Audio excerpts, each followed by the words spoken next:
네, 여의도 사사건건 시작하죠. 전주혜 국민의힘 의원, 김승원 민주당 의원 이렇게 두 분 모셨습니다. 자, 어서 오십시오. 네, 반갑습니다. 네, 안녕하세요. 의원님도 주말에 장애 집회 나갔다 오셨습니까? 예, 다녀왔습니다. 많이 추우셨겠는데요. 예, 그래서 그런지 목이 좀 조금 잠겼습니다. 알겠습니다. 자, 당내 주말 장애 집회 매주 하자 뭐 이런 목소리도 있던데 네. 정청래 의원이 그랬던가요? 네네. 뭐 어떤 논의가 좀 진행되고 있습니까? 그 당일 갔을 때 정말 많은 시민분들이 모여주셨고요. 거기서 뭐랄까 공감대도 많이 형성되고 가슴에 뜨거운 것도 느꼈던 시간이었는데요. 그렇지만 저희가 이제 월, 화, 수, 목, 금 주중에는 국회의원으로서 민생 업무 돌보고 다만 토요일, 일요일 주말에 국민 보고대회 형식으로 지금 윤석열 정부의 문제점이랄까 민생 파탄 이런 것들을 알리고 국민에게 희망을 드리는 메시지를 계속 드려야 된다라는 의견이 있는데 아직 매주 하자라는 데는 합의는 되지는 않고 있습니다. 여당에서는 지속적으로 방탄용이다 이런 주장 계속 하고 있잖아요. 네, 어떤 네. 말씀 주시겠습니까? 저희가 지금 그 윤석열 정권 들어서 계속되는 무역 적자 그리고 미국의 IRA법을 대응하지 못한 점 또 이란을 적으로 규정해서 굉장히 외교 관계라든가 또 원유 수입선이 또 LNG 수입선이 언제든 막힐 수 있다는 점 등등 여러 가지 참사가 굉장히 연속되어 있는데 그 원인을 지금 대통령실에서는 민생 돌보는 것보다는 이재명 당대표에 대한 죽이기 그리고 문석열 정권에 대한 정말 쌍끌이식 수사와 또 감사원을 동원한 감찰 신경을 딴 데다 쓰고 있다.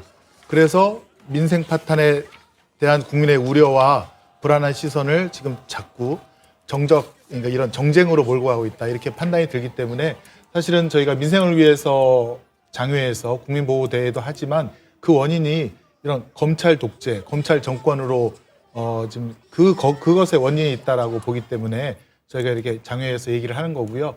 또 그 사례 중에 하나가 공무원들이 요새 움직이질 않고 있다고 합니다. 언제든 직권남용으로 나도 수사를 받을 수 있고 그렇기 때문에 국장이라든가 이런 그 결재선상에서 지시를 해도 혹시 나도 수사당해서 될까봐 거의 뭐 복지부동이라든가 그런 차원에서 움직이지 않고 있기 때문에 지금 윤석열 정부의 그 탄력성이랄까요? 유동적인 대처 능력이 많이 떨어져 있다. 뭐 그렇게 저는 생각을 합니다. 그런 문제들을 국민께 보고 드리는 거는 피할 수 없는 거 아니냐? 오히려 해야 되는 거 아니냐? 이런 아니, 오히려 주장이신데? 주말에는 해야 된다고 저는 그거를 생각해요. 국회 그런 국회가 면에서도 민생의 공감할 수 논의의 없다는 장이 말씀을 돼야 드립니다. 된다는 전주 의원님 말씀은 저도 전적으로 동감을 하고 그래서 이재명 당대표가 윤석열 대통령에 대해서 그 난방비 폭탄이라든가 물가 상승에 대한 국민 지원 7조 2조 원에 대한 국민 지원과 30조 원에 달하는 민생 경기 회복을 위한 그런 그 추경을 갖다가 분명히 제안했고 만나자고 했는데 거의 메아리지 않습니까? 대답 없는 메아리로 이렇게 대답이 없으니까 그래서 주중에는 계속 민생에 대한 논의를 하자라고 압박을 하는 것이고요.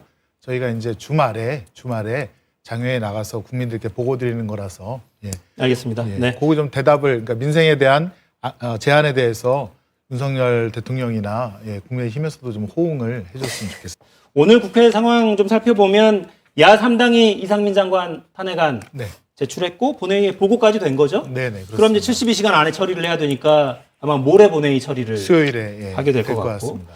자, 이제 탄핵안을 제출한 사유는 대부분 국민들이 알고 계시겠지만 네. 간략히 정리를 좀 해주시죠. 네네.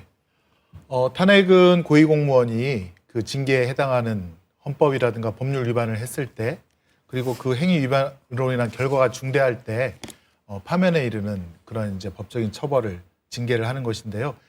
이상민 장관에 대한 헌법 위반 또 법률 위반은 분명한 것 같습니다. 국민보호 의무라든가 재해를 예방할 의무 또 현장에서 신속하게 어떻게 보면 중대본이라든가 그런 수장으로서 신속하게 지휘를 해서 손해의 범위를 넓히지 않도록 그렇게 관리할 의무도 있는데 여러 가지 면에서 이상민 장관이 그 법률 위반을 한 것은 맞고요. 특히나 그 국회에서 선서를 하고 증언함에 있어서 또 유족 명단을 갖다가 이렇게 명단이 수집이 안 됐다라든가 이렇게 거짓말한 부분, 위증한 부분도 역시 공무원으로서의 어떤 성실 의무 위반도 되고 그로 인한 직무 위반으로 인한 결과가 159분의 희생자 그리고 거의 200여 명에 이르는 부상자 그리고 지금도 트라우마에 시달리고 있는 분들 그다음에 국민이 정부를 믿지 못하게 하는 그런 불안감 등등을 초래했기 때문에 사실은 대통령이 아니라 저희가 장관을 경질해달라는 거 아니겠습니까? 장관 정도 경질하는 것은 예전의 사례에 비춰봤을 때 이거는 마땅하고도 그런 정치적인 도의적인 책임으로도 해야 될 텐데 지금 윤석열 대통령이 계속 그런 국민의 뜻이랄까요? 민심을 받아들이지 않고 불통하면서 결국은 이게 또 탄핵 소추라는 그런 문제까지 커지게 되었다. 저는 이렇게 보고 있습니다. 노무현 대통령 탄핵 당시 이제 그 전재 의원님께서 그걸 말씀해 주셨는데 그 결정문에 들어가 있습니다. 그 장관은 대통령과는 달리 그 임기가 보장된 선출직 공무원이 아니다. 정무직 공무원이기 때문에 그 탄핵 인용의 기준은 대통령과는 현저히 다르다. 그러니까 장관은 좀 더 손쉽게 탄핵시킬 수 있다라고 그 결정문의 기준을 설치한 게 있습니다. 전재 의원님께서는 자꾸 대통령과 행안부 장관을 갖다가 이제 거의 동일선상의 기준이 있는 것처럼 말씀하셔서 그거는 아니다라고 말씀을 드리고 싶고요. 사실은 이제 저희가 탄핵 소추안을 이제 내기 전에 그 전에 이제 해임권이라든가 윤석열 정부 또 계속 이거는 좀 바꿔야 된다. 장관이 책임을 져야 된다. 거기에는 헌법 위반, 법률 위반도 있고 가장 큰 거는 정말 중대한 결과가 났지 않겠습니까? 수많은 젊은이들이 거기서 생을 달리했고 또 200여 명의 부상자들이 아직도 치료를 받거나 트라우마에 시달리고 있는데 그렇다면 행안부 장관 정도는 그에 대한 책임을 지고 물러나야 되고 이번 국정조사에서 드러났듯이 행안부 장관이 재난이 발생했을 때 어떻게 대처해야 된다라는 거에 대한 인식, 개념 자체가 없다는 것이 국정조사에 나타났습니다.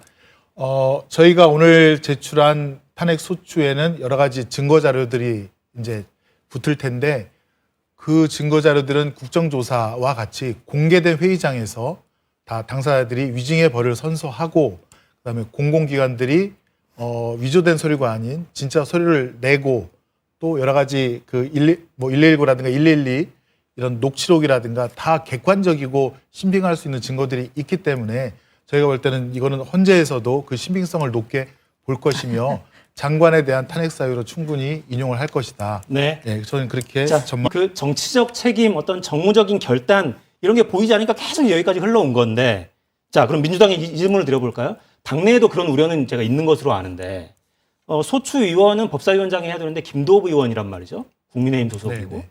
과연 성실하게 탄핵 심판 절차에 임할 것인가? 네. 혹은 성실하게 임했다고 해도 네. 만약에 헌재에서 우리 말씀하신 것처럼 기각 이제 결정이 나오면 그럼 이 정치적인 후과는 과연 어떻게 책임질 거냐? 이런 우려도 있는 것 같습니다.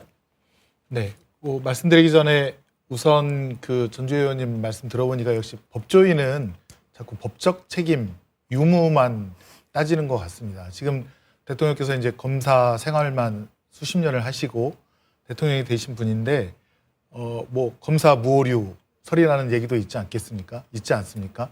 검사는 잘못이 없고 잘못을 했어도 안 되고 지금 그런 생각이 이런 그 사실은 정치적 책임을 보임으로써 국민에 대한 사과도 하고 국민에 대한 안심도 드리고 하나로 모아야 되는 그 수많은 기회를 다 놓치고 결국은 이제 이게 탄핵 소추까지 이르렀는데 모르겠습니다. 이렇게까지 버틴 데에는 법사위원장이 국민의힘 김도읍 위원장이니 탄핵 소추가 제대로 진행되지 않을 것이다라는 기대감도 한몫할지도 모르겠습니다. 그렇지만 저희가 국회에서 의결한 탄핵 소추 내용과 증거 자료들을 헌법재판소에 보낼 때 그거를 법사위원장이 임의로 바꾸거나 변경하거나 축소할 수는 없습니다. 본회의에서 의결이 됐기 때문에요. 그래서 저희는 탄핵소추 의결안에 가장 풍부한 다양한 내용들을 다 담았고 그 사실들을 뒷받침할 수 있는 증거 자료들을 900여 쪽에 달하는 증거 자료를 첨부했습니다. 그리고 헌법재판소가 열려서 기일이 진행이 되면 또 유족들께서 이해관계인으로서 그 재판장에 나가서 본인의 의견을 말할 수 있고 참고 자료도 낼 수 있는데 그런 노력들이 아마 헌법재판소에 충분히 전달이 된다면 설령 법사위원장이 소추위원으로서 조금 직무를 소홀히 하더라도 저희가 탄핵 그런 인용을 받기에는 부족함은 없다 이렇게 생각이 듭니다. 알겠습니다. 전당대회 과열 양상이죠.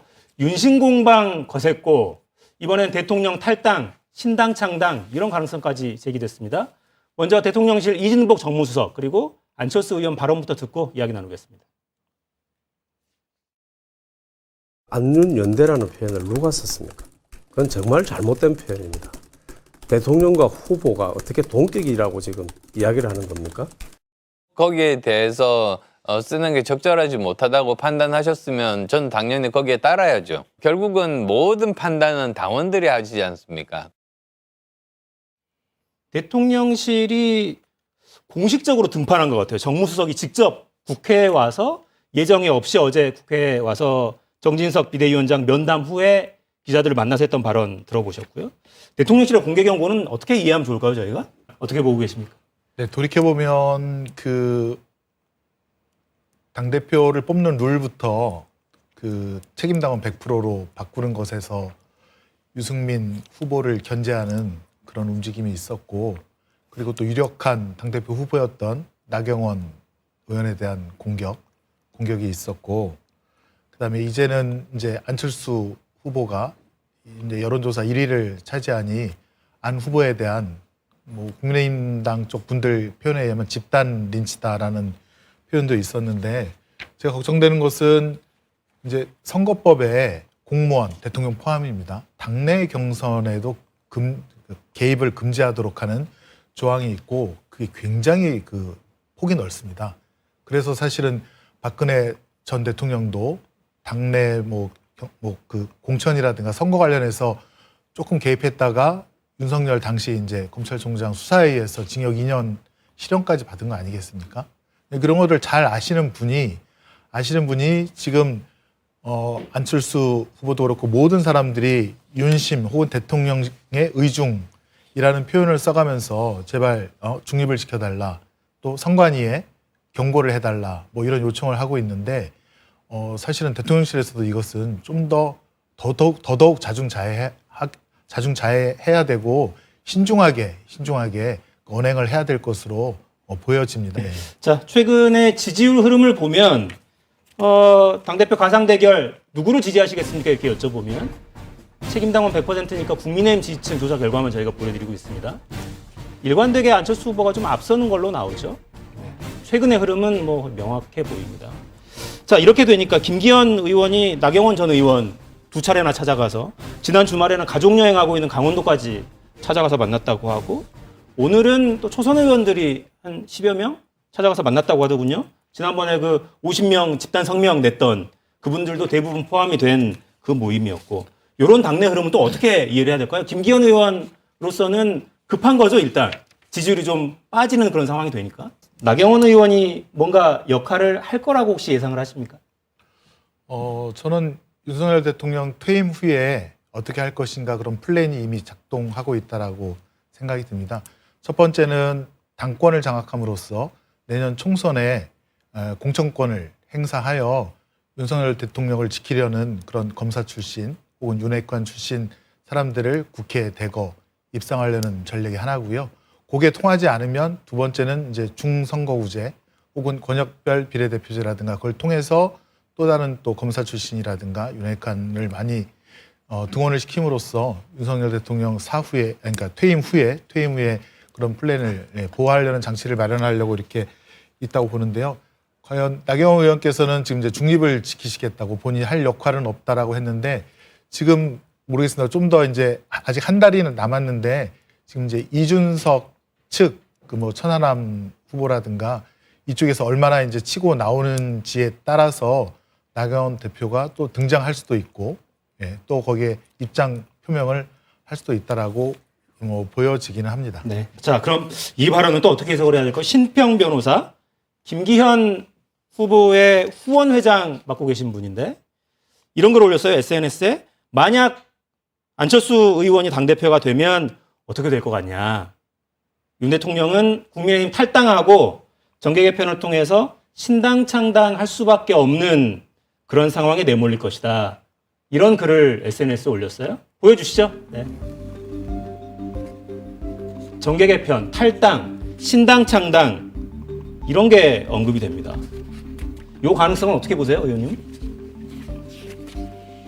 사실은 저 신평 저분이 이제 윤석열 대통령과 친분도 깊고 또 어떻게 보면 멘토 역할을 계속 해오셨고 또 김기현 후보의 그 후원회장 일을 맡고 있어서 저번에 한마디가 굉장히 큰 비중을 차지하고 또 윤 대통령의 그 마음을 속마음을 갖다가 추단할 수 있는 그런 근거가 되는데 탈당까지 말씀하실 줄은 저도 예상을 못했고요. 왜냐하면 아까 말한 그 투트랙이 진행되고 있는 상황이라 이렇게까지 강하게 얘기하는 것은 일단은 좀 김기현 후보가 자체 내 조사에서도 좀 쫓기고 있는 거 아니냐. 쫓기고 있는 게 아니라 현격하게 지금 여론조사에 나오듯이 안철수 후보한테 이길 가능성이 점점 더 떨어져서 어떤 그 국민의힘 당원들에게 경각심이랄까요? 더 나가서는 뭐 협박, 뭐 김기현 당대표가 안 되면 윤석열 대통령이 국민의힘을 떠난다라는 협박으로 들릴 정도의 그런 멘트라서 급한 마음에 한 거는 같은데 저거는 정당 정치에는 굉장히 해가 되는 그런 발언이라고 볼 수 있습니다. 국민의힘 전당대회 과열을 넘어서 곧 터질 것 같아요. 정말 대통령 탈당까지 나왔습니다. 네, 마무리하죠. 김승원 전주회 의원과 함께했습니다. 두 분 감사합니다. 감사합니다.